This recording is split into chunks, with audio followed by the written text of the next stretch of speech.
Hi, so you join us again for the second week of Let's Design Zeah.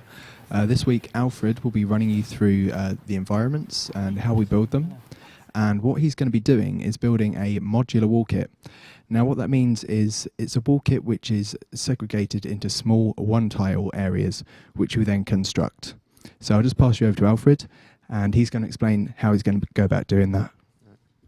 Well, first off, so what I'm making today, as Gareth said, is a 1x1 modular wall kit.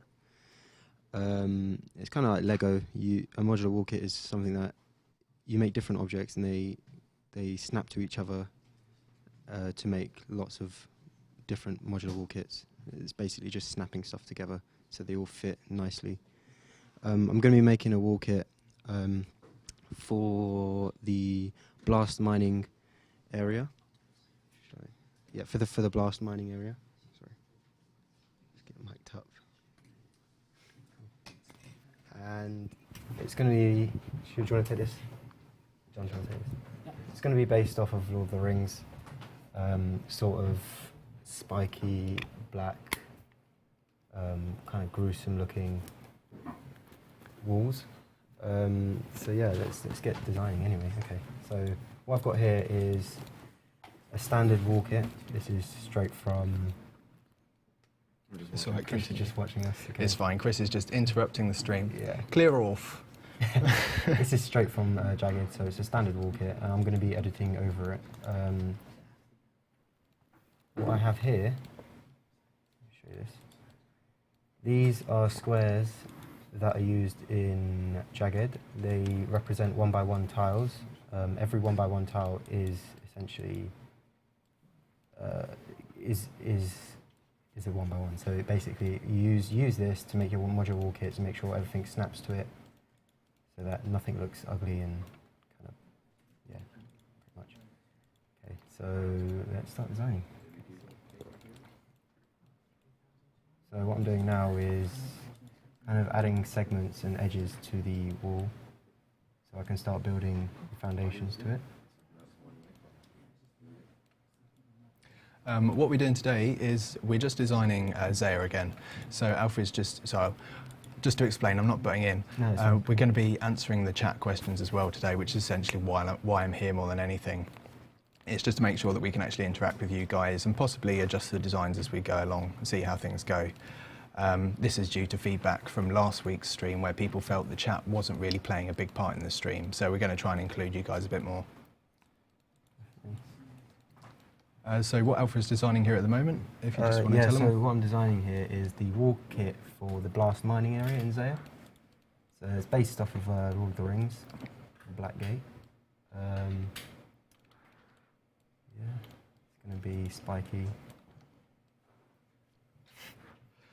This week we're using, not 3ds Max, we're using Maya this week, which is Alfred's program of choice. Yeah, so I guess depending if you use 3ds Max or Maya, it's kind of beneficial. Yeah, it just depends what you like working with, really. I've always used Maya. It's my favourite kind of tool to use. Although I do use both, I do prefer to use Maya when I'm 3D modelling. Sorry, Alfie, I'm going to have to cover up your reference images. People want some music like we did last week. Sure. It's all right, we won't pick anything that's copyrighted. I don't know. Do you not have the link? A wall kit is basically modular pieces that you snap together. This is our technical guy for tonight. Hello.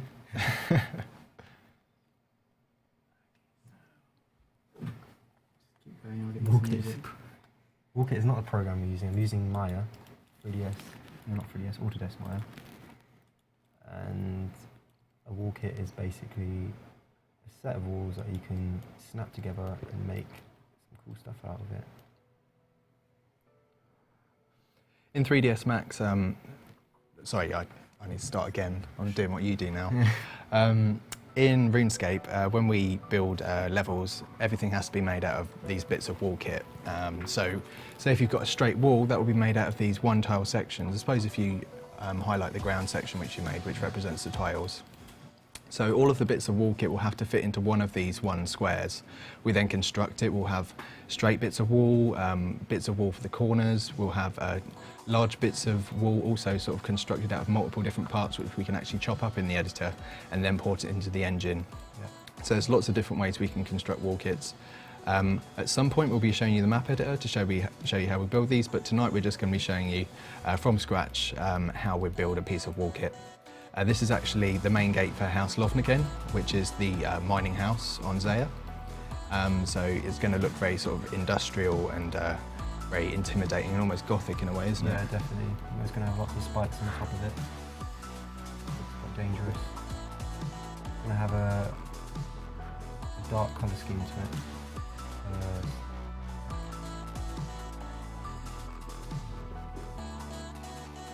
Yeah, it's basically a tileable wall. I'll try and move the screen a bit closer towards you. Yeah, I can't see my left. I think we're getting some music now as well. Awesome, thank you very much.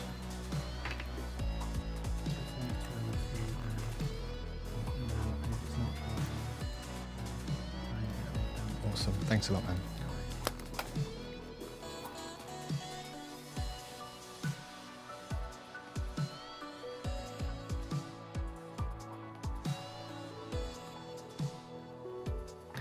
If you're not a fan of the music, feel free to blame Chris Archie, who linked it to us and said this would be great for the stream. But I quite like this music, I think it's good. I can't really hear it, but...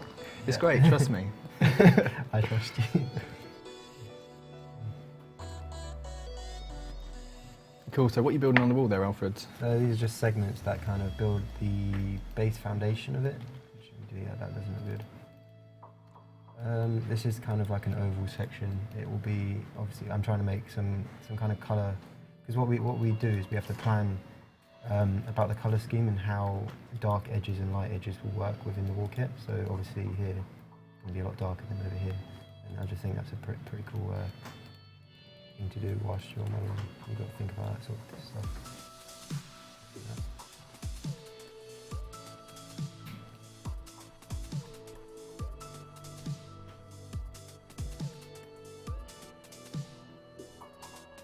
Adding some extra grooves to the edges of the wall kit.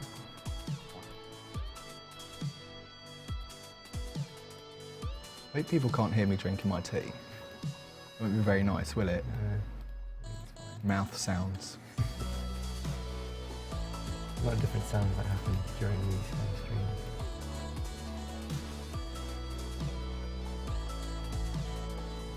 These back faces won't be used, I'm just keeping being a good publicity. Yeah, it's alright if we get a bit more sound on Alfred's mic. Is that alright? So we're just going to balance the sounds up, guys, just so you can hear Alfie's mic a bit better.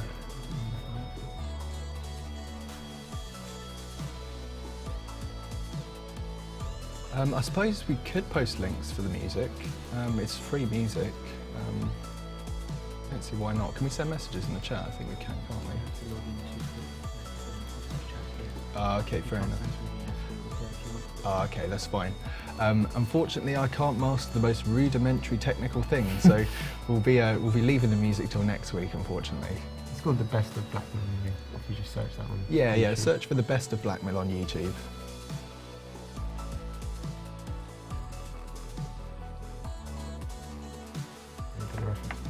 Oh yeah, sorry, I've just covered up your reference image, haven't I? Yes, I'm here to derail your stream tonight, Alfred. Yeah. Ha ha ha. Exactly what you're doing. Cool. Yeah. See you later.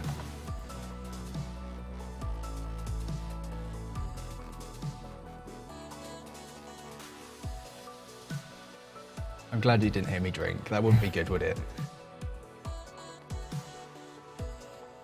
So right now I'm going to be making the kind of big segment that pokes out of the front of the wall. Another big shape that I want to introduce into this.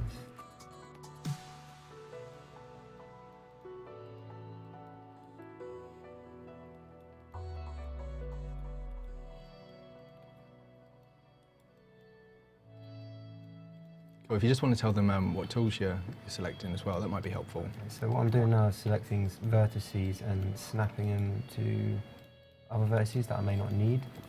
So this is just a merge vertice tool. Select the vertice, bang, snaps it to it straight away. Don't need these, snap them straight away.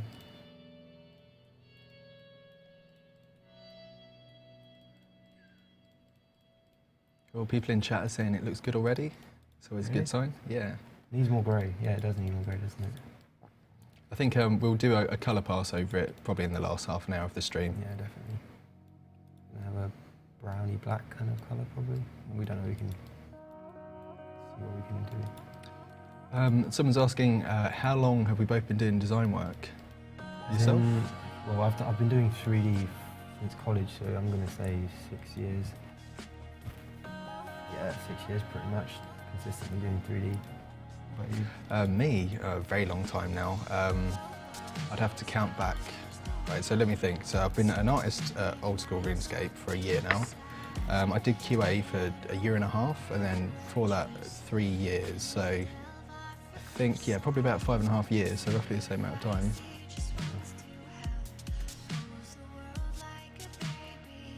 I'm a lot older anyway. I wish that weren't the case. I'll make this a lot more pointed actually. What I have up here is my shelf tool. So any sort of tools that I find useful, I stick them up here, so I don't have to like go through all these. Oh, here's what I need to use. Oh, here's what I need to use. It just makes your workflow a lot quicker.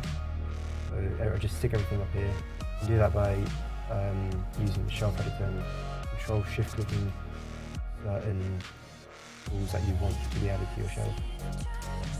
Pretty neat tool to have to save time as you're using it. We've got quite a few questions coming in now. How did you get into 3D design yourself? I get into it. Actually, it was RuneScape. When I started playing RuneScape back in 2001, I always wanted to make games and everything. That was kind of the main focus to why I wanted, the main reason to why I started college doing games development there is just because playing these kind of games like RuneScape especially. Even from there, just straight to uni and then so it's pretty mind-blowing actually. Okay, cool. Myself, I just wanted to be an artist of some description. I'd never really think I'd get to be one when I was younger. I didn't really dare to dream even, so I just went to work in a hospital originally, but then once that got a bit sort of tiresome, I decided to do fine art at college and then thought, how can I actually do this for a living? So I seemed to be getting all right grades at it. So I thought I looked at 3D modelling for games and just did a course over the internet. I didn't go to university or anything. That course lasted for 3 years. I got qualification at the end of it and managed to get in as games tester at Jagex after that. And then just by managing to show people my work within the company, I got offered a job on Old School Runescape, a short interview, and I was given the job. So that's my my story of the last, I suppose, 7 years, I suppose. Please turn up the mouth sounds. I think we need to speak a bit louder for people, so they probably can't hear us. Yeah. Where's your mic positioned? Yeah, your mic's fine. So we just need to act like we're talking to someone over the other side of the PCs, I think. Right, let's see. It's a shame we can't scroll up this, otherwise we'd be able to look for more questions. No, we can't, no. We'll have to figure this all out. We're still learning how to use this streaming room, guys, sorry. We'll do our best. We're here by ourselves. Yeah, we have no technical support, do we? No. How old am I? No, see, the thing with these streams is we can't answer personal questions, really. It has to be about the game or 3D model. Yeah, we can't really do that, sadly.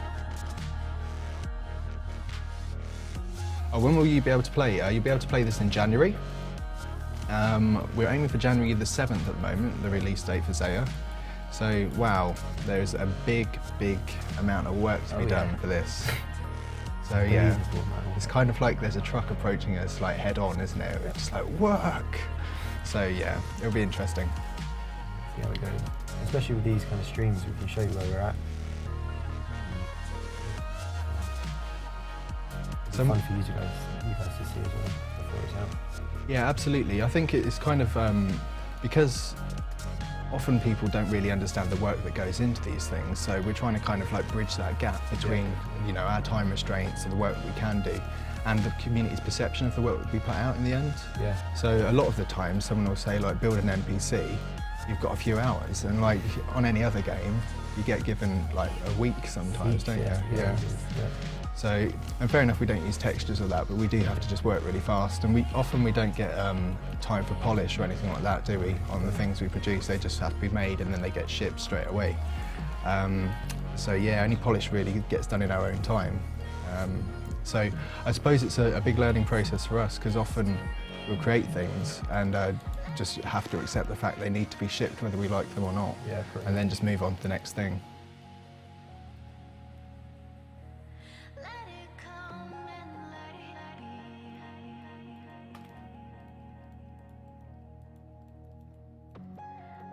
Are you familiar, Alfred, with computer-aided design software called CAT, lowercase IA, CATIA? I know CAD. I don't know CATIA. I know CAD's used for engineering and stuff like that. So I'm not sure what CATIA is. I thought CAD just stood for computer-aided design. Is it actually a program? I think it is a program. It is a program, okay. It's a 3D modelling program for engineers. My friends, I shouldn't really talk about my friends, should I? That's fine. Yeah, it's fine, yeah. My friend's ex used to use it for engineering oil rigs. Yeah. Yeah, so I assume it's just for precision, sort of like modelling blueprints and things like that. We couldn't use old school graphics to build oil rigs, could we? I think people would get hurt.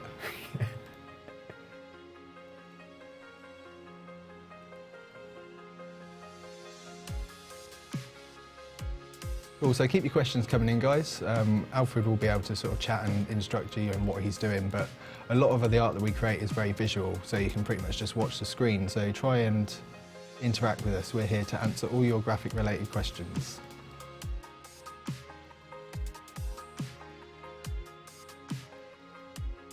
Do we model from imagination or concept? A bit of both, really. We can't just.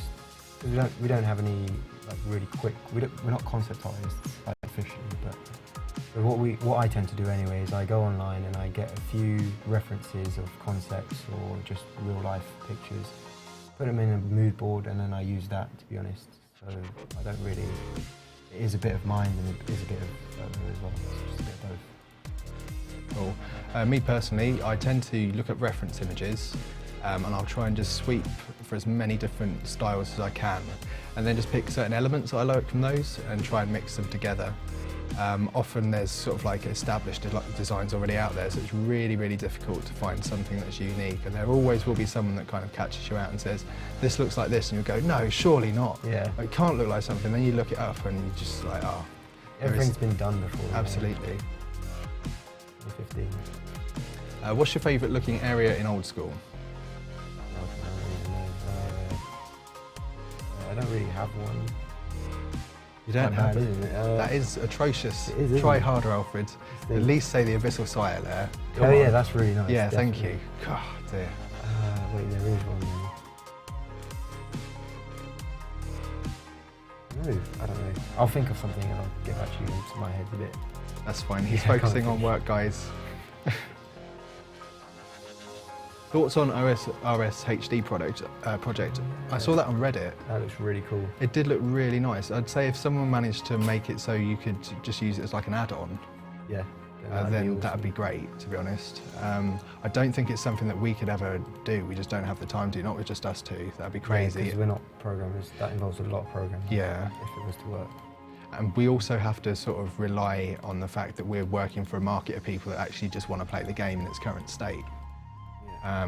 So yeah, a lot of the time, the further we move away from Old School, the less credible it becomes to actually call it Old School. So we have to be very careful about what new additions we actually put in. So whilst we're creating a new continent, stylistically it will still have to fit in with everything else. How often do you re-dye your hair? It's majestic. Guys, thank you. Well, one person, thank you. I dye my hair very infrequently. I often just get it done once every 6 months and think that'll do. There we go. That's a personal question though, isn't it? That is pretty personal. They're pushing me now. That was a trick. Oh, someone said that at least I've got one friend. I'd just like to confirm, not even Alfred's my friend, are you? No, I'm not. No, I mean, I have no friends, No. unfortunately. At least I mean, don't be so harsh. Alright. What did you have the most fun working on in Old School Runescape?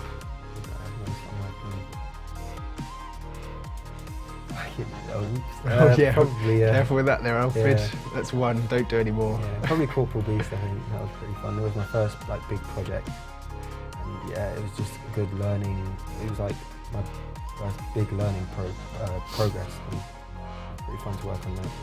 Cool.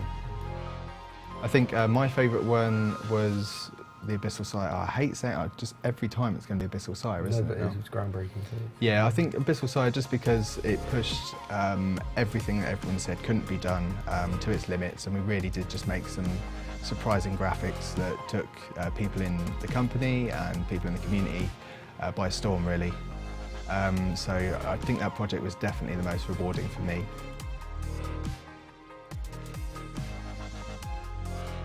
Ah, that's great. People like the Halloween event. Yeah, shout out if everyone liked the Halloween event, actually. I'd be interested to see the feedback on that for sure. When are Skilling Pets coming out? Skilling Yeah, Pets, so Alfred's job, so I'll stop yeah. talking. Skilling Pets should be out next week. We're only doing initially it was only meant to be 4 this release. Then because we have a lot of stuff to do at Zeah, we'll probably have to postpone the other Skilling Pets until next year. Sorry, but we only get 4 until then. It'll be the fishing one, the woodcutting one, mining one, and the hunter one, I think. Yeah, they should be out on Thursday. Pretty Cool. much finished working on them, as you saw in the stream. Yeah, for anyone that did the Halloween event, I'd really like to put those trees called deadwood trees onto Zeah, especially for House Archaeus, because they kind of, they're essentially like trees that are filled with like a soul energy, like an undead energy, which is very sort of fitting with the whole sort of like soul magic theme that's going to be running with House Archaeus. So it would be really nice if we could actually have those logs which you then turn into those planks and actually use on your player-own house to have those sort of glowing versions of the windows. But that's kind of like a bit of an Easter egg thing. We're also going to have, I started moving the the trapped soul model. I've called them wandering souls now. So you could potentially have them roaming around the landscape as well. I'm going to save this project because I know what 3D programs are like, and they'll probably crash. That is the #1 tip, isn't it? Always Save your work. Save my work, there you go. So right now I've pretty much finished the kind of brief concept of the wall. I might come back to it later, but I know I'm going to quickly make some variations of this wall so we can, so I can show you how it will look in the actual editor. So this one's probably going to have 4 spikes? No, it's going to have 3 spikes are going to go at the top here, and it'll be a big 1 spike here in the middle. We'll break up the tissue.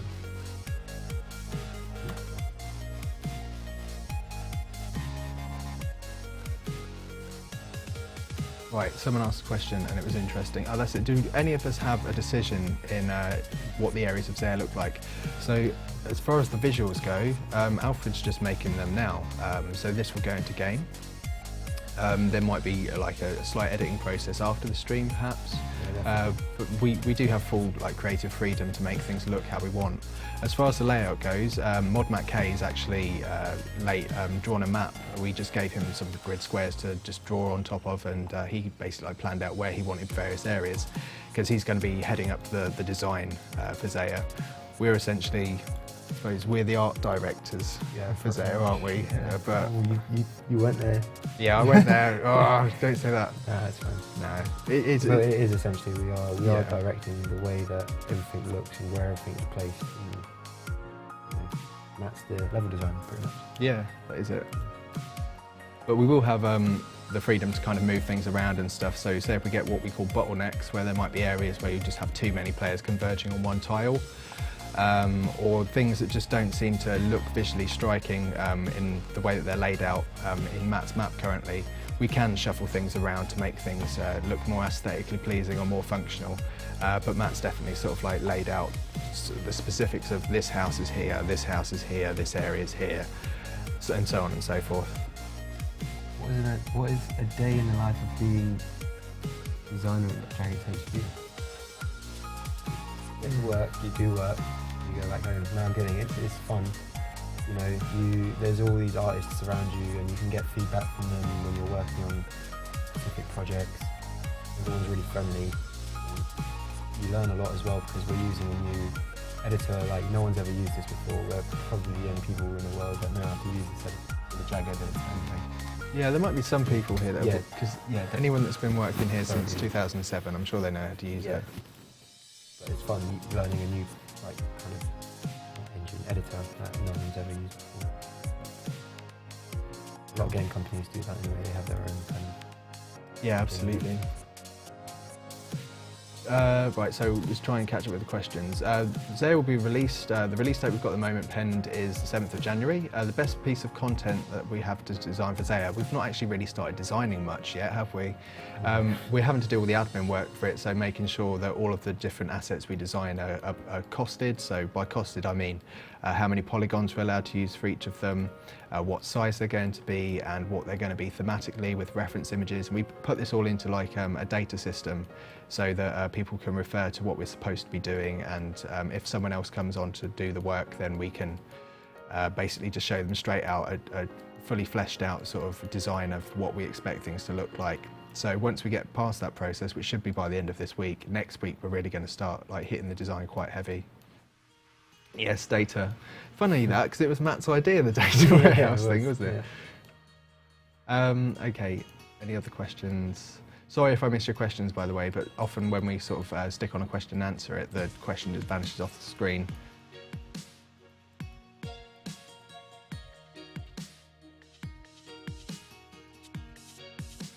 Or if I stop talking, feel free to tell them what you're doing there. What happens if you reach the polygon limit?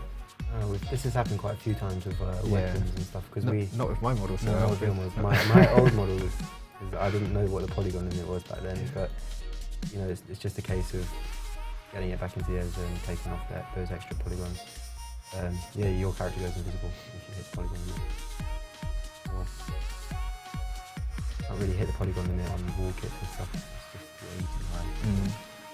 Yeah, I think because even the Abyssal Sire, the wall kits there were only 120 for one of these tiles, 120 polygons that is. That's about as much as a pair of boots. Yeah. So you can see from the size of these polygons, it's not very intensive because there's not many curves. The curvier something is, the more polygons it takes. Building a wall, you're not really going to use too much, so we don't have to worry too much about that. Right, we've got to turn you up, Alfred. Have you got a switch on you somewhere? Not on that. No. Wondering if you had one on your back so you can speak louder. Yeah, hold on. Yeah, okay. Yeah. Shout at them. Okay. Right, there we go. What's a polygon? Tell them that. Okay, so this is a polygon, let me show you. This box has 6 faces. Each face is a polygon. Okay. Serious? Yeah. Okay, cool. Well, a polygon consists of vertices, edges, and a face, or multiple faces. So what happens is you get these verts which exist in 3D space, which are these little red dots that you can see on what Alfred's modelling just there. The blue lines are the edges, and the grey faces are the face. Take away one of these elements, so if Alfred selects a vert is short for vertex. Plural for vertex is vertices.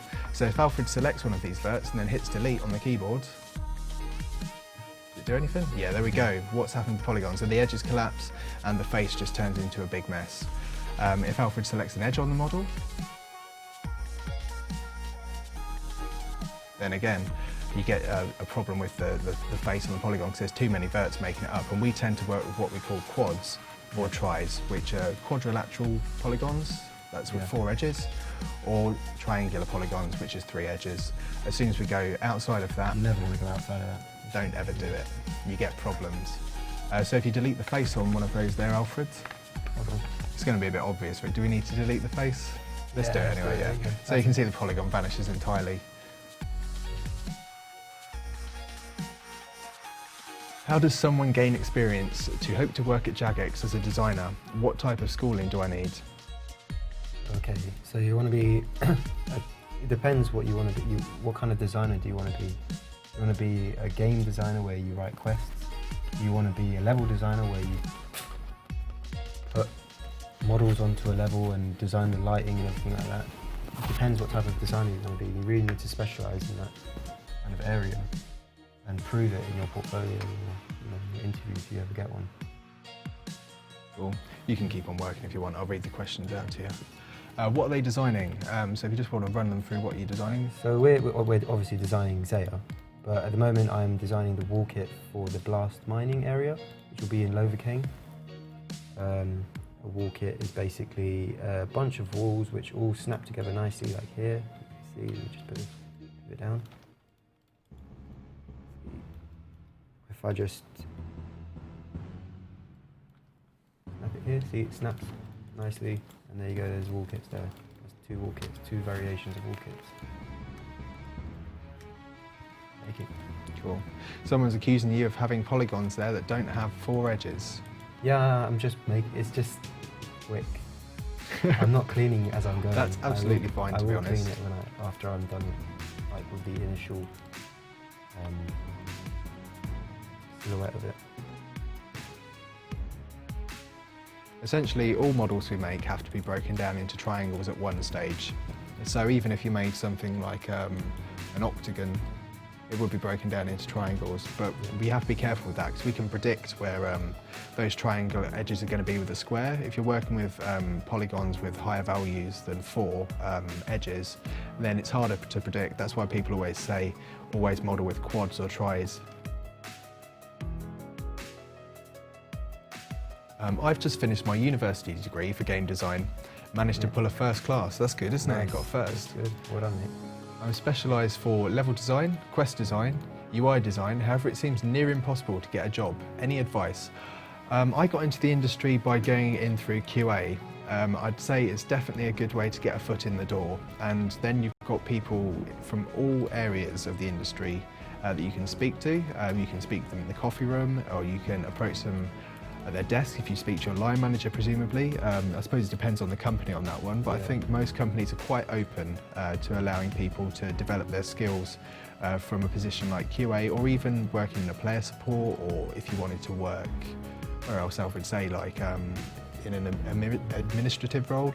It always just allows you to interact with these people. So you're far better getting a job in a game studio, whatever that might be, than kind of like trying to find a way in from the outskirts, because the competition out there is so vast now. There's so many people There's so many people wanting to join the games industry. It's such a good place to work. Especially it's rewarding as well if you, and just not only for like, it's for yourself, like it's rewarding when you get to make that final product and it's out there and you watch people, you know, play your content. You can never experience that feeling unless you actually do it. But yeah, once you get your foot in the door, pretty much set. You gain experience. You can ask, like Gareth said, ask people in the coffee room if they need any help on their projects or anything like that. I'm sure they'd, once you're in the games industry and you ask, you'll get to where you want to be. Yeah, I mean, yeah, like websites like ArtStation and Polycount, they all have job listings there now, so you guys can go on there and check it out. I'm actually going to grab another coffee because I have to talk a lot and I'm starting to get that sort of cotton wool mouth feeling. Not very good. So I'll be back in 5. Keep them talking, Alfred. I'll try my best. Resident sleeper.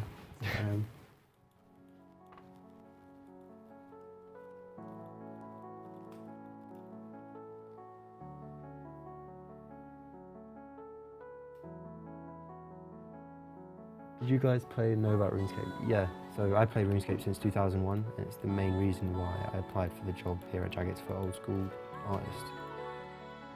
Because they took me on because I played RuneScape for so long, and I'm a 3D artist. Pretty much.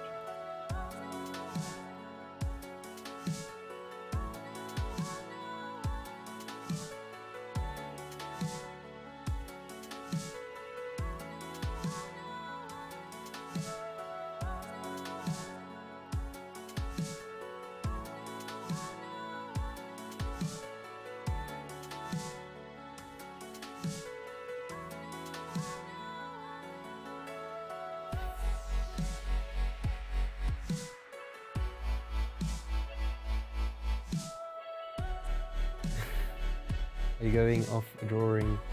Yeah, for this wall kit, I'm basically using. I'm not completely using it, but the black gate off all the rings. I'm trying to make it spiky and some extra grooves here underneath. If you search the black gate on Google, you'll be able to find what kind of reference I'm going for or going off of. You prefer old school art style, or do you wish to put more detail in your orders? I actually like super realistic. It's a big change, isn't it? But if you search my portfolio, you'll be able to see some of the work I've been doing.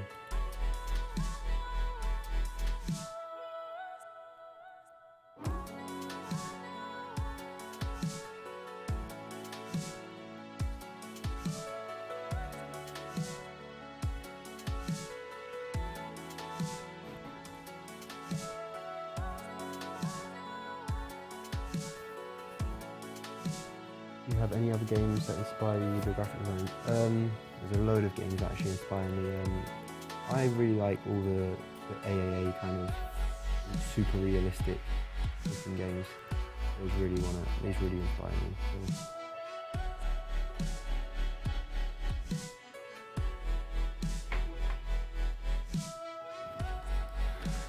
Do you have any games that inspire you? Oh, I haven't played games for such a long time. No, when I started doing 3D design, it just took over my entire life, really. Yeah, so I mainly spend my time just brushing up on my art skills, to be honest. I'd love to play games. I often look at people playing games when I go around their houses and just feel so jealous.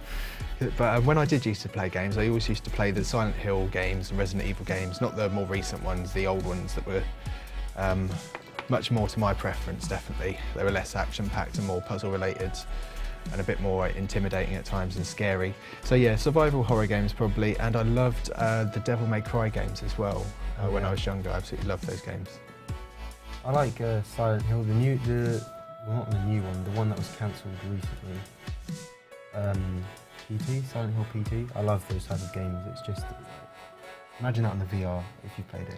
Yeah, so I know. yeah. I checked out the PT on YouTube. Yeah. It looked amazing, really Yeah, good. the graphics are crazy good.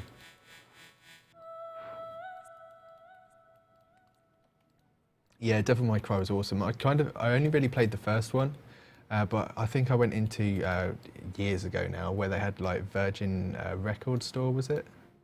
Sure. Before it closed down, and I played like Devil May Cry 2. I think I was born. I thought it was awesome. Oh yeah, stop it. How difficult is it to make new graphics which maintain the look, style of the older assets made by different artists? Just, I don't know really, it's your own style that you're bringing into the game. Yeah. You're taking other people's work as kind of reference.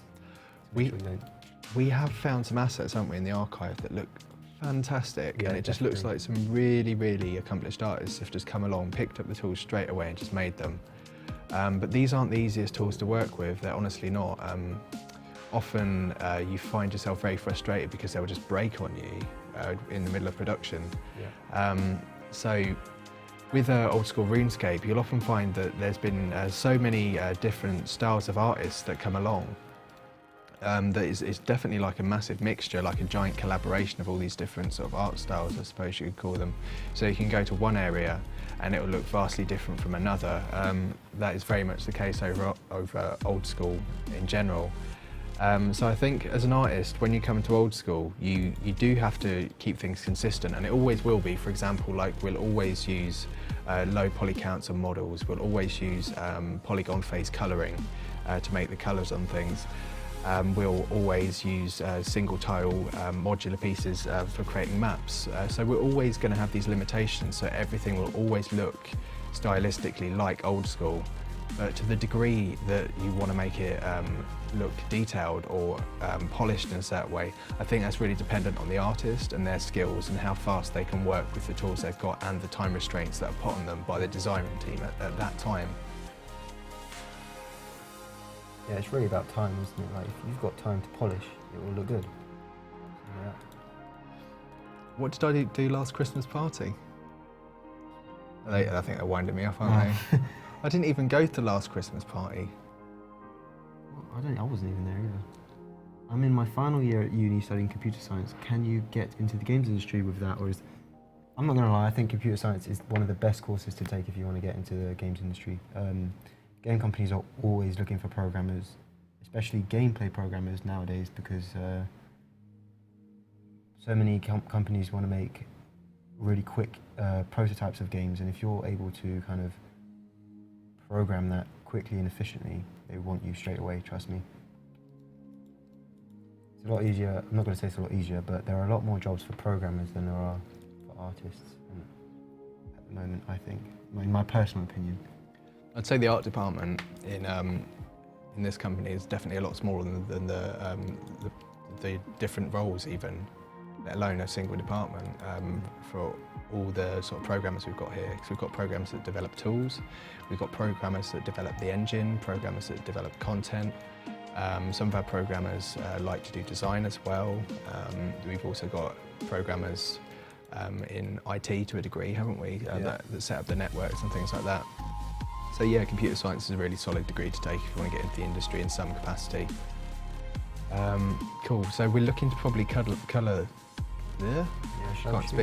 this by starting at 7 o'clock. Yeah. Okay, So then you've got like half an hour just to add the poly colour and everything.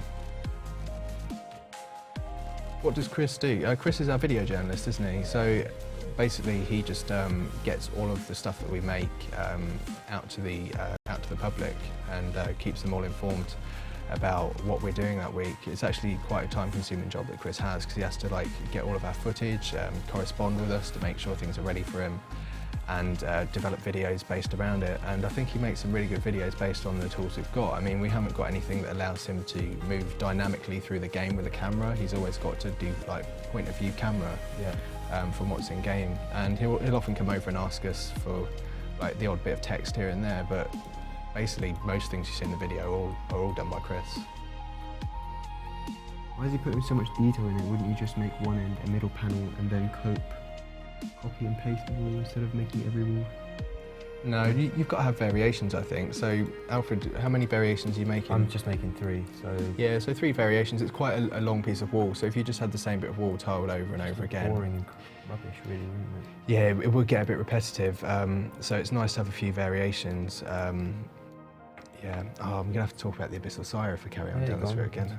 Sorry guys, I'm a bit like a broken record. Yeah, so when I did the Abyssal Sire, those bits of wall kit on there, I think there's probably about 5 variations, definitely. Just that was slightly more organic, so I think I needed more than 3 for sure.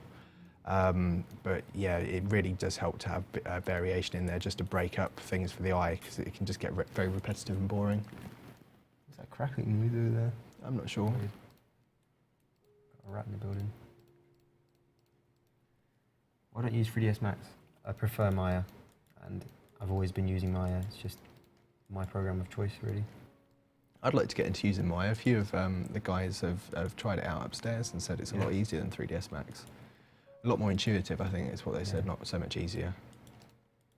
But, you know, I think once you've learnt one software program, it's always quite inconvenient for you, isn't it? It stunts you for a little while creatively to try and switch to another, so a lot of people tend not to. Yeah. But I'd say if you really want to kind of stand out from the crowd a bit, if you're going to be a 3D artist, it would help to know 2 or 3 3D modelling packages instead of just sticking with the one. So we know 2, don't we? I know. Not one that anyone will ever use. Does Ash program in-game stuff like Chris? He does pretty much everything. He knows how to program everything in Old School. Yeah, he's probably like, he's the main man for programming really on the team, I'd say. Yeah. Really, really good. You need to keep modelling a bit there. Oh, sorry, mate. Yeah. I'll read the chat for you. You're going to be good, like... This is something I made earlier, by the way. Actually, I'll use this for reference. Yeah, this was the emergency model, wasn't it? Yeah, it was. Paste stuff on. Alright, one more actually. When I designed the NPC last week, it was kind of, it wasn't so much trying to get something that looked spot on. It was just basically trying to show people the design process that we go through when we make assets, and also give people a bit of a sneak peek at something that's going to be on Zeah. which is kind of like the hook, really, isn't it? Yeah, pretty much.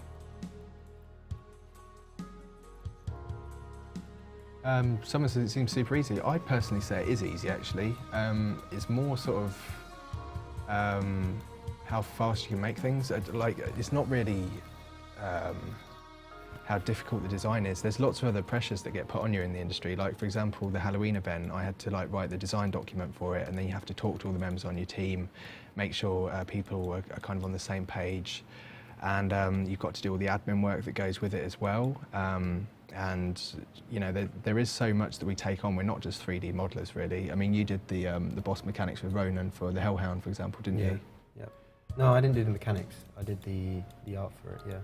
Oh, did you not do the mechanics in the end? I thought you wrote a list. Never mind. Okay, No, you said that you wasn't me. didn't. That was okay. I think it was John's mechanics, and Maz implemented them. Okay, fair enough.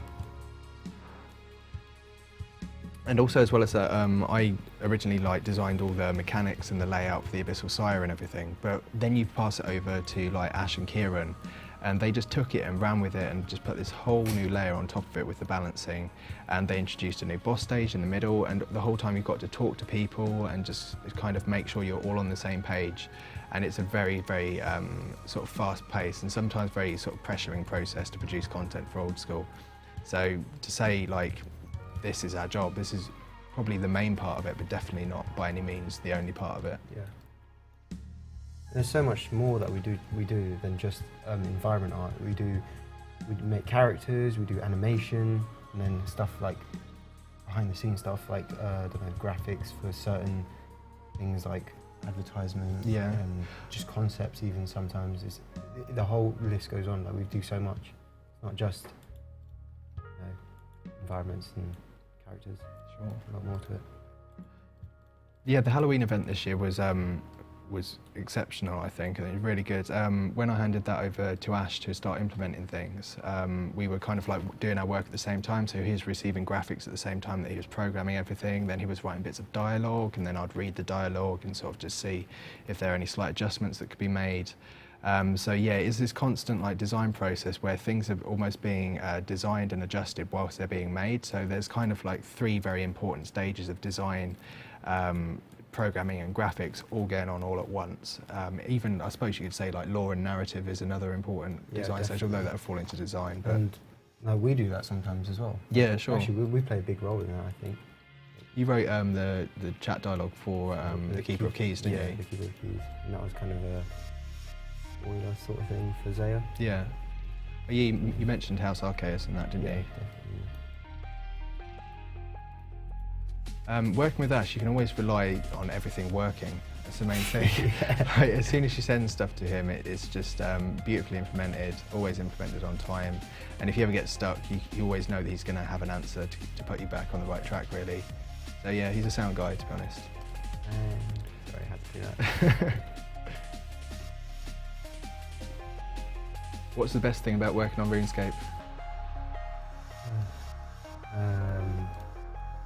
The amount of people that play it and the amount of feedback that goes into your work, like it changes everything. And once you put your picture on Twitter, something like that, something similar to that, you know, everyone has their feedback, and the players kind of get a say in what they want implemented in the game. If they don't like it, like we do take your feedback board, like we look at it and we scrutinise our work, and I think that's kind of the best bit about our job. Okay, Not many cool. games companies have that sort of thing where, you know, they're so transparent with their work and they're able to show it to the community, and then they can, you know, give their ideas and feedback to your work. Sure. That's what I like about working here anyway.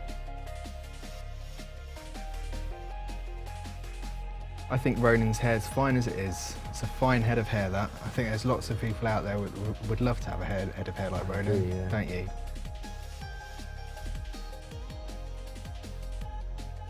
I think it's time we start colouring. Yay, colouring. As an artist trying to improve graphics, what are your thoughts on downgrading the ore rocks? In what respect do you mean downgrading? Do you mean visually downgrading them? I think there's two types of rocks. Okay. The old version, and then there's the kind of updated version. Okay, fair which play. don't even look that good. The thing with like changing existing graphics is I'm really I'm really, really careful about changing existing graphics just because people want this iteration of the game. And I think it's fine to implement new graphics, providing they're similar to the ones existing or at least fit the game, but I don't think it's okay to go messing around with people's nostalgia like that and start sort of reworking things like the Kraken boss, for example. It's not really something that I feel I would want to happen if someone went back to one of my sort of old favourite games and they're like, oh, by the way, we completely redid this model. Because you go back to play old games because of how it made you sort of feel back then and the enjoyment that you had playing it originally. You don't go back to just see like a rework of it, unless it's sort of called a rework, because that rework of Resident Evil 1 was great on that Nintendo console. What was it called? The GameCube, that's it. Yeah, they remade it on the GameCube. Fantastic. What I'm doing now is I've pretty much done the base, the brief kind of wall kit, and I'm going to show you how the colouring process works.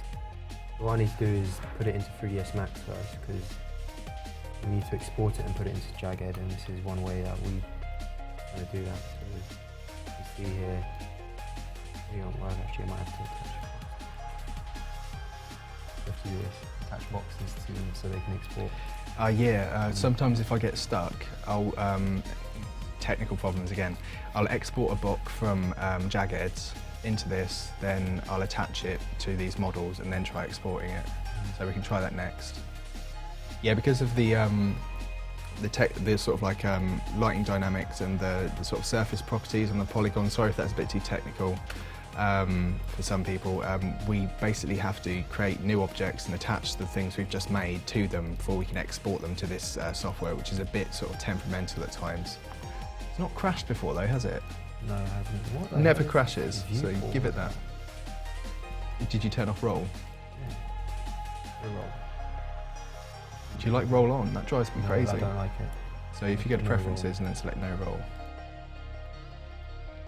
There you go. It's still a bit weird though. I think you can press 5 and it'll recenter it. There you go. Yeah, it's a bit wobbly when you're like modelling in Maya and then you go straight into a different software. You've got to like use different keys and everything. I think that should be okay. It's still eccentric, isn't it? Yeah, it's still like fisheye. On it. If you go to view and then go front, oh, there you go, you're golden, and back to perspective. Yeah, sorted, cool. Do you create any new content on your own free time? Yeah, boy, do I create content in my own free time. I'd say like at least half of the stuff created for Abyssal Sire was created in my own free time, to be honest. Yeah. I think if you're not really kind of like into what you're doing, then it's going to show in the quality of your work. And because I really, really enjoyed getting to sort of build the Abyssal Sire from the ground up, I think it kind of just shows in the quality of it. It's never really a good thing to give yourself credit, is it? But I think I'm really proud of that work, definitely.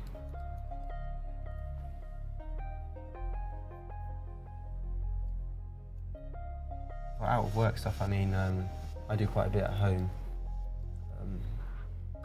Recently I've been doing photogrammetry, which is basically taking photos in a 360-degree motion around an object, and then putting them photos into a program, and that program will make it in 3D. It's really cool.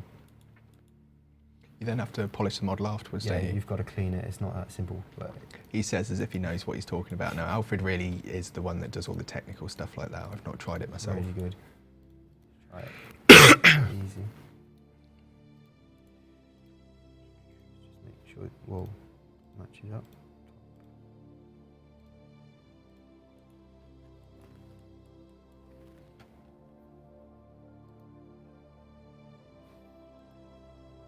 There's someone in the back over there coughing.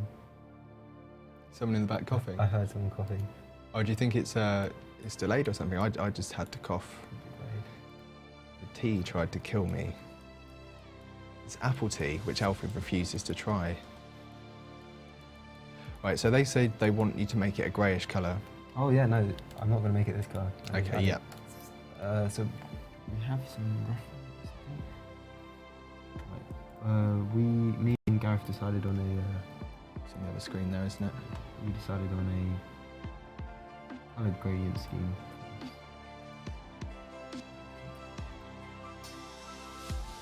This one's just have a look. Want me to find it for you? It should be there. Cool. You guys lose sleep over some tasks? Yeah, sometimes we do. I mean, if work's not completed and there's a deadline for it, then you've got to stay in after work and finish it. It's not a question. You just put Alfred. You put Alfred, yeah? Okay. Said I could do it.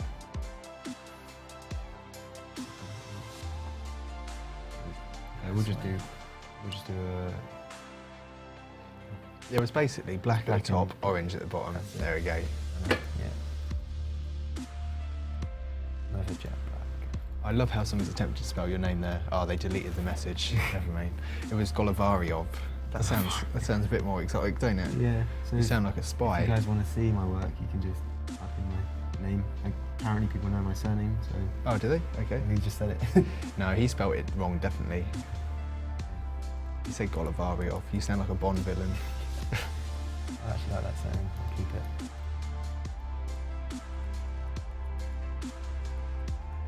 So I guess we're gonna go from dark to light or light to dark. Light to dark. I'd always, if you're doing silhouette work, I'd always start off dark and then introduce the light selectively. That way you can start carving out the areas.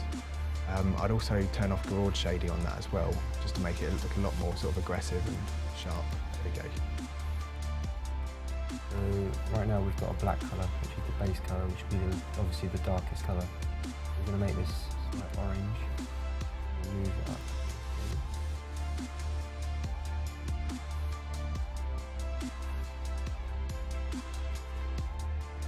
We'll just play around with the colours. Oh, that's dark.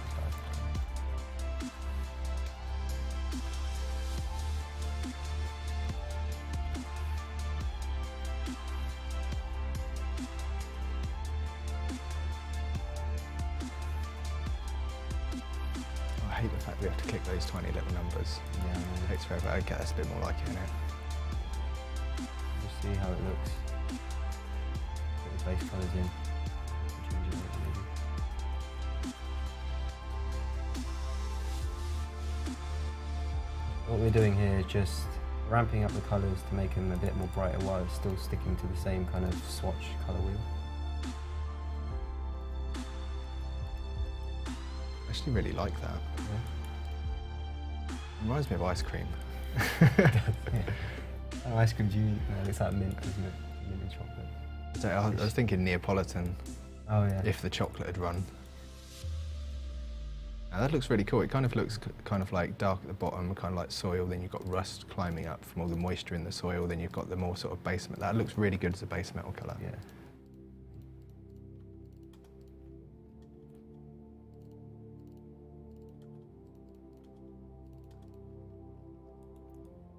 We're just giving it a darker tone of this colour underneath here.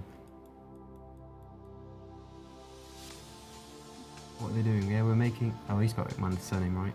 Oh, did he? Yeah, Oh, well done. just the jelly. Yeah. Is this modelling process different to now that NXT is NXT won't really affect us at all. No. NXT is just a graphical visual upgrade to RuneScape 3 at the moment. It's nothing to do with Old School. What happened to... No, when we never use UVs. I mean, we do have textures, but they don't use UVs. They just use... it depends how the plane's facing. If it's straight on, it'll be a nice flattened texture, but if you like rotate the plane a little bit like this, just it'll look weird. It's not really a good feature, I think. I think it's good for flat surfaces. So Yeah, if we definitely. use it on like grounds and roofs, roofs with a V, roofs, then it tends to look really good, and it kind of sandwiches the detail of sort of like the polygons without making it look too busy. As soon as you start introducing textures onto objects, then they kind of just fight too much visually with like all the sort of plain polygons in the environment. The textures never really look good because we can only use low detailed textures. Yeah. And yeah, it's just a bit kind of like awkward looking. I don't really like areas in game where you see textures used simultaneously with props against environments that are otherwise constructed out of coloured polygons. It kind of just looks awkward, like there's too much going on. If I made my own game, what would it be? I'd love... We spoke about this. Yeah, oh, absolutely. I'd make a survival horror game for the Vive, or Vive, depending how you want to pronounce it. And I'd make it lots of small rooms, like... Don't give away the story. Oh, should we not give it away? No, Oh, okay. Well, I'd just make something that's genuinely terrifying, just because when you go on... I don't know if anyone's had the opportunity to go on an Oculus with Vive plugged in, or a Vive setup. It's basically where you have lots of cameras, or lots of sensors all set up around you, isn't it? And then you've got an area of space which you designate, and you can walk around in that space, and it just feels... Oh, I'm explaining now what a Vive is. I'll start from the beginning. Yeah, so you've got like goggles that you stick on your face, like the Oculus headset, and then you have sensors set up in an area, and you can walk around that area, and that's representative of the 3D space that you make. And then you have two things held in your hands, so you can actually operate things. You could have them as weapons, and then you can have things that you pretend to be your hands, so you can operate machinery and things like that. And it's so immersive. We went on one the other day where we had to walk off the edge of a skyscraper on a beam. Man. I genuinely felt afraid to jump off. I had to pause and think before I jumped off. Yeah. It was so immersive. My arms felt heavy, my knees felt weak. I actually almost fell over. Yeah. Like, you're meant to jump from the swinging beam onto the next building, which is just standing still. So you're just swinging. You think you're swinging, you're not actually swinging. Then you take that kind of leap onto the building, and then you're kind of still swinging. It's a bit weird because you haven't actually left. I think you played on an updated version. Yeah, I played on. I just played on. It's just a thing. Like, that sounds great. You look down and you hear noises. You can hear like the creakings of the thing moving. So it's really immersive. Honestly. Yeah, so my answer is a survival horror game, small rooms, very claustrophobic, for the Vive. That'd be fantastic to make that. Who knows, Alfred? Yeah, you might make that. That'd be very good. Someone's saying they need my hair. No one needs this hair. I don't know why I did it. I've regretted it ever since. Yeah, don't look at it. It's fine for me. Get back to work.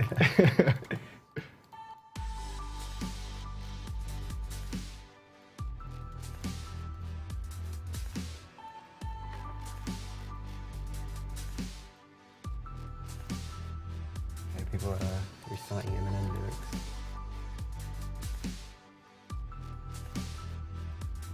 Favourite community suggested content thus far? It has to be Deadman Mode. Definitely. Come on, I mean, let's just... I don't think that was community. Was it not? I swore that was an idea. Really like the idea of it.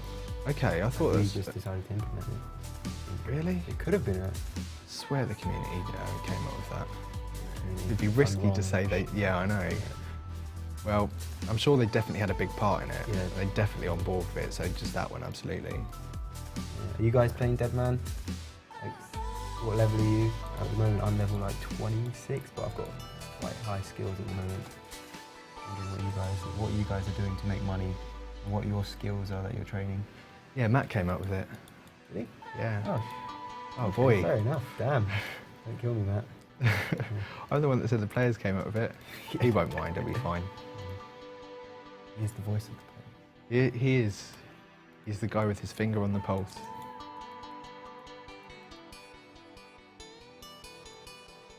Oh, someone's at 65 cooking at the moment in Deadman. Really? Pretty impressive. Can you put gradients on individual polygon faces? Nope, you can only put one flat colour on each polygon face. You can make it look like it's got a gradient. So say if I have, you can't really make it look like it's got a gradient, but if I have a yellow here,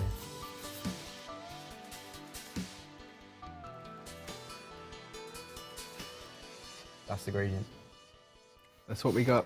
That's their gradients. But I think in Old School, because if you zoom out, even if you use the old client mode especially, that wasn't so apparent. Ever since the zoom in's been kind of like implemented, then people can see a lot more of the sort of flaws in Old School. We've got to be a lot more careful now with what we do as well. Yeah, definitely. I'm going to break it up a little bit and put some... No way, someone said we're 11, I got called 11. What are these 11-year-olds doing? That's amazing, isn't it? Actually, yeah, I did we don't have beards. I don't have beards. Normally we always have beards. clean shaven. Yeah. Well, no, not normally. Sometimes you have a bit of a stubble. Yeah, a little bit of a beard. There's a video of me with an awful beard somewhere. I don't know why I did that.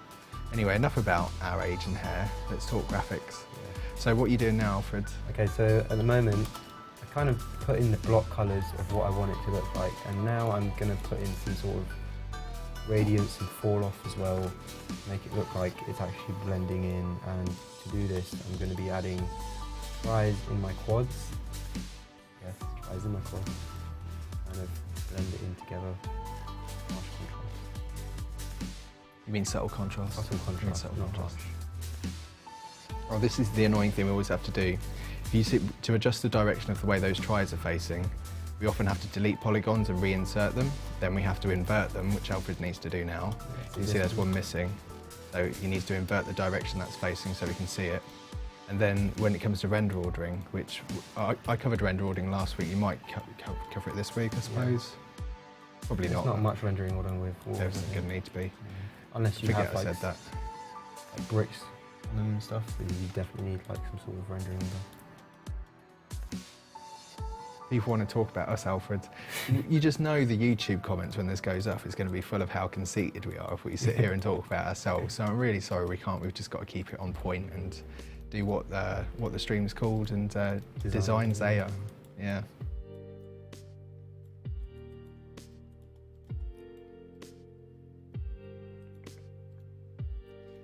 I think. If someone thinks we're designing a house, this is actually going to be, if you want to tell them, Alfred, what it's going to be. So this is the wall kit for the blast mining area in Zeah, or in the King house. You'll be able to access a mini game called the Blast Mining, and this is meant to be, these are meant to be the wall kits for the area, and at the moment I'm colouring them in.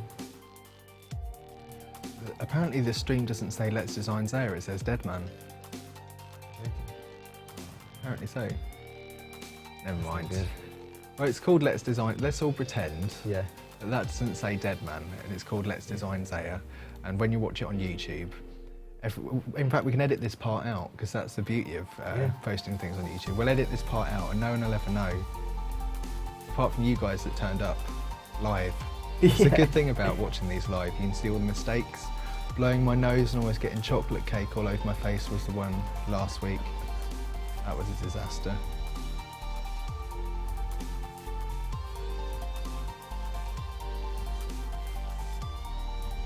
They want my hair on top of it. How do we do that with such low quality? Yeah, we've not got enough polys for that. Yeah. At least 1 million polys. I think so, it crashed the game. Multiple reasons, not just the poly count when you're logged in. Just out of bad taste, probably.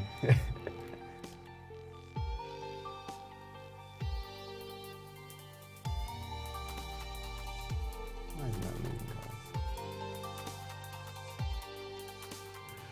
Yeah, so how many weeks we've got till Zeah gets released? We've got 10 weeks now, I think, until Zeah's out. So yeah, there's going to be 10 of these left. I think probably what we're going to do next week is actually start going more into detail about what each of these houses is going to look like. I won't tell you too much this stream about what we're going to do next week, so we've got to keep it on topic really.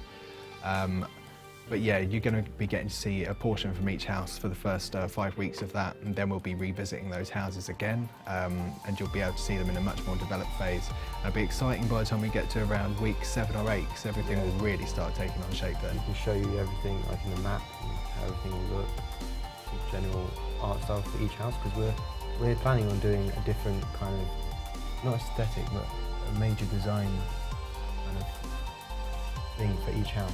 Yeah, we're going to push the boundaries of what Old School can do visually in one capacity for each of these houses. If we have more time, then we'll be able to really go all out, but I think 10 weeks we're very limited, so there's not going to be any like massive new castles or anything like that. It's all going to be just us trying to create something visually striking with nearly next to no time really, and kind of in some cases reusing assets and attempting to sort of rework them. There's a lot of assets which haven't even been used or implemented in game in our archive too that we can use. So it's going to be a massive combination of just pulling out all the stops and just seeing what we can pull together. Yeah.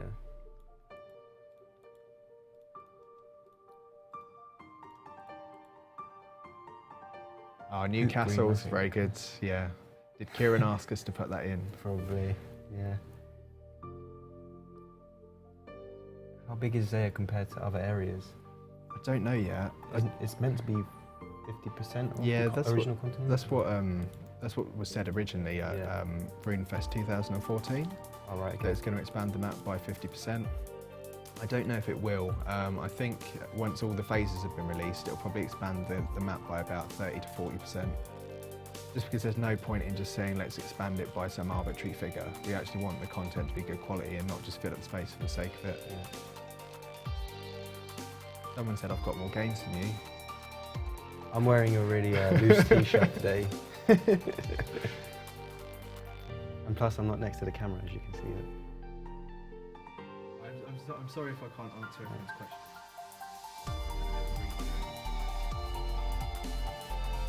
I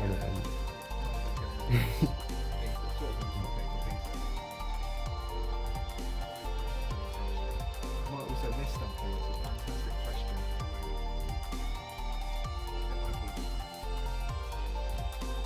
We're only human.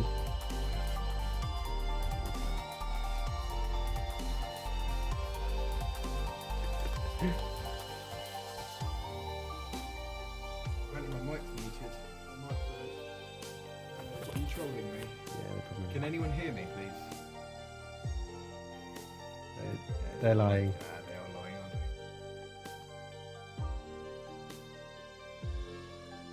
If you just want to recap on Okay, so at the moment we are making, or I'm making the blast mining wall kit for House Lovercane.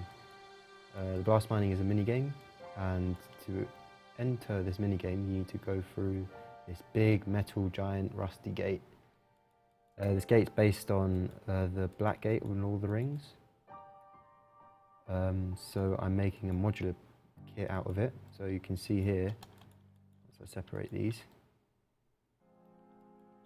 This is a modular wall kit, and they all snap to the 1x1 tile, which you can see here. That's a 1x1 tile, and each vertex is attached to this tile, so that I know when I put it in game that they will snap accordingly. I can do that later, but yeah, they will snap. So my mic says no battery on it. You can just. There's another mic over there. You probably. Yeah, I'll see if I can grab another mic. Right, sorry about that.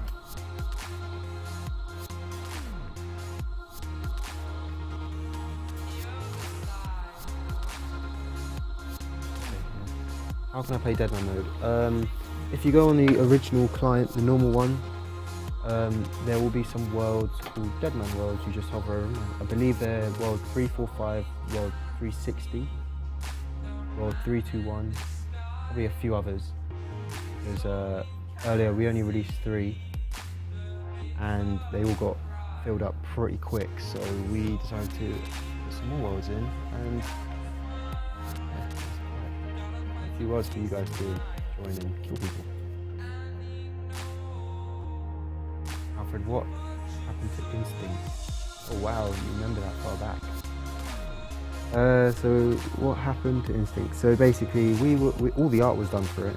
It was really looking nice and everything, and we only had one programmer working on the game, and none of us really knew how to work with blueprints or how to do any gameplay programming. So we just he had to leave to do exams for his school, so we never really got to finish it, and we never really got back into the project because we all went back to uni, or you know, stuff happened.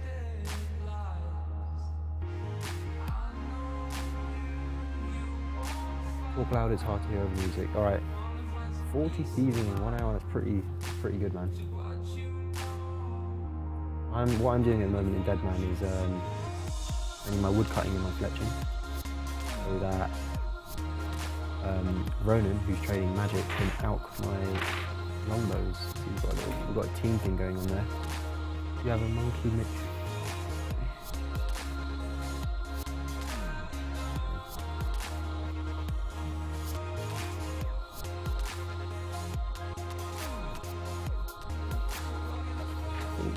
Yeah, a lot of people like the armadillo crossbow, but some other people thought it was a bit too, you know, too detailed. And I could easily just set back a few of the details and repole it eventually.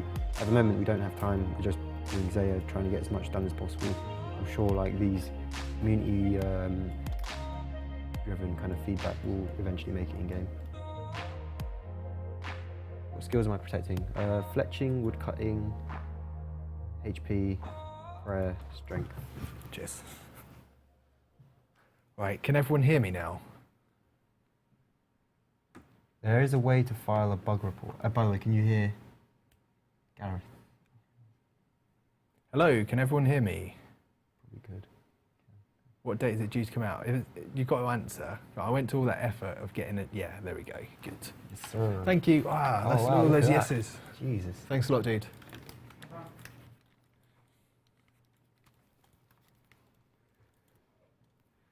Sorry, bug reports you were talking about, weren't you? Oh yeah, there is a way to file a bug report in game. If you right-click the report bug abuse, there should be an option saying report bug.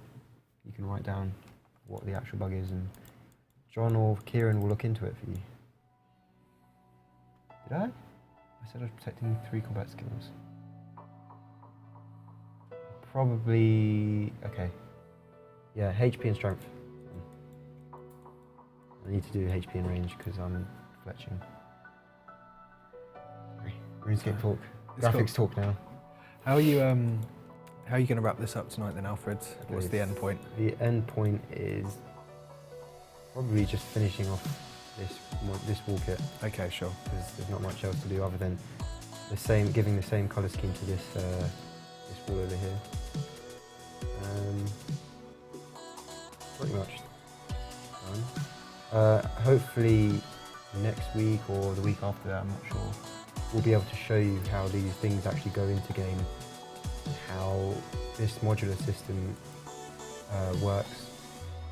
But unfortunately we just didn't have time today to show you everything because it's just a very long process.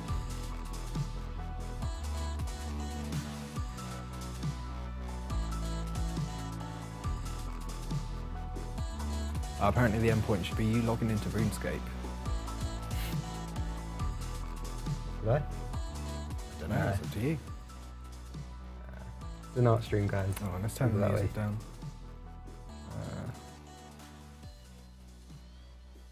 Cool, does that sound better for the music there, guys? Yeah, we're good. Okay, cool.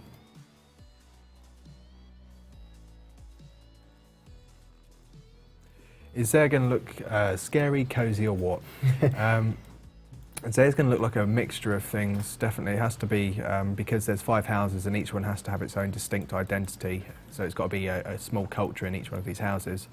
So there are going to be places that look a lot more safe than others, there are going to be places that look a lot more impoverished than others, places that look a lot more wealthy.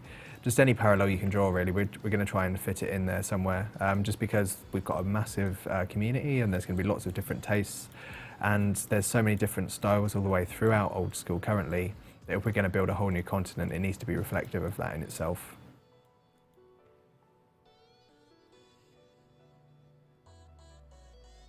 Can you make translucent polys? We can. I'll show you now. So there's up to 255 transparency, 255 being invisible, even though you kind of can see it in game. It's a bit weird. But so let's go halfway, so put 127. See that's kind of invisible. Looks a bit grey actually. We go all the way.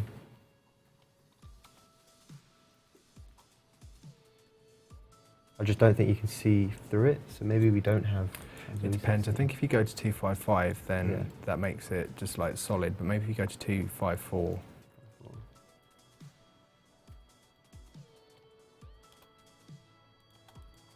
You see through it then? No, he's No. wrong. That's weird. You can in game. I suppose it's just Yeah, the you editor, can. really. If you moved that over the other shapes, over the other piece of wall kit, would you then be able to see those through it? I'm sure that would be the case.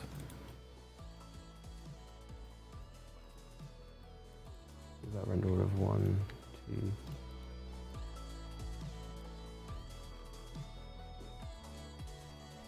Yeah, Yeah, there you go. can. So it is translucent. There is translucency. I think it's just the grid and the floor just there that we're operating with. There's no real need for it to be factored into design Yeah. decisions really, other than No. to be used as reference. Sorry guys, I'll turn the music up a little bit there for you. Will we ever get the opportunity to cheers. change house once we pick one? Yes. Yeah, we will. you can, but You just have a very low faction point if you're really high in the current one, I'm guessing. what will happen is if you're currently in a house and you decide to swap to another one, the points that you gain in that new house that you've moved to will be taken away from the house you were in previously. So that way we can avoid people from just hopping all over the place trying to have an OP account by collecting all these new abilities. And also it's kind of a bit more immersive, I think, if you have to make definite gameplay choices as opposed to having everything just laid out and just a free-for-all for everyone. Fishing house, yes, the fishing house will be very good. I can't wait for that. No, I don't think it's a bad thing, to be honest, to have that with the houses. I think you have to consider the fact that we're introducing lots of new content and it has to balance with the rest of the game. So it's actually a sensible design choice, I think. No, we're not going to be doing abilities or EOC or anything like that, clearly. Yes, there will be new prayers. I believe Matt. Oh yeah, there is. Yeah, Matt- necromancy, is it? That's it. Yeah, there's going to be a necromancer's spellbook which allows you to combine various elements of things with the bones of dead NPCs, along with soul runes, blood runes, death runes, things that are really relevant to that particular style of NPC. I think the NPC then can be made and grow, and then you can actually kill it for a much more interesting way of gaining prayer XP, I think. Yeah, That's how it's we do it. basically you summon a creature up, you kill it, and you get prayer XP. Yeah. But obviously, those monsters go up in tier. We're not really trying to create anything that's... Sorry, the question there is there going to be an easy way to train farming? We're not really trying to make things easier, we're just trying to make them different. So it's people that are tired of old ways of making things, or people that don't like particular skills have now got a new way to engage with that skill, or feel that there's a new method which will help them feel like they want to take that skill on again. And it'll also give us the ability to fill in sort of like the higher areas of some skills which are currently empty with nothing there really. Yes, the prayer book, the Necromancer's spellbook, will only be available from the Archaeus house, which are the magic family. We're probably going to have to start wrapping up in just over 5 minutes now, Alfie. Okay, cool. So let's just get rid of this because I don't like that colour. Yeah, so we're not doing additional XP gains or easier ways to gain XP. Like I said, it's just a new method to get XP. There's not going to be an increased XP rate. That really kind of flies in the face of all the people that put the time in the first place to gain their level 99 to whatever level you are, if we just introduced a fast track to get more XP. Okay, so I think we should wrap up now. So I haven't managed to get much done today on this stream, but what I have done is created 3 variations of the front wall kit. There will have to be a lot more. There will have to be gate wall kit. There'll have to be curved corners, there'll have to be a roof, probably going to make a tower as well. I'll try not to go in too much detail. I'll probably cut down on a lot of those assets because it might just take too much time. We don't have time for that. But as you can see, I was just showing you how to take a model from inside Maya and bringing it into Jagged and colouring it in. So it's kind of different from what you did last week from NPCs. So you have a little bit of insight of I suppose we've touched on the modular sections that we make levels out of. What we can do on a later stream is actually show you this area completed once the blast mining mini games kind of come into a much more realised vision, and then you'll be able to refer back to this. It'd also be nice if we could do like a highlights video with Chris of some of these streams. Definitely, yeah. And get them posted up when things are a bit more complete. So I hope you all enjoyed it. We'll be back again next week, or it's your week off from this next week, isn't it?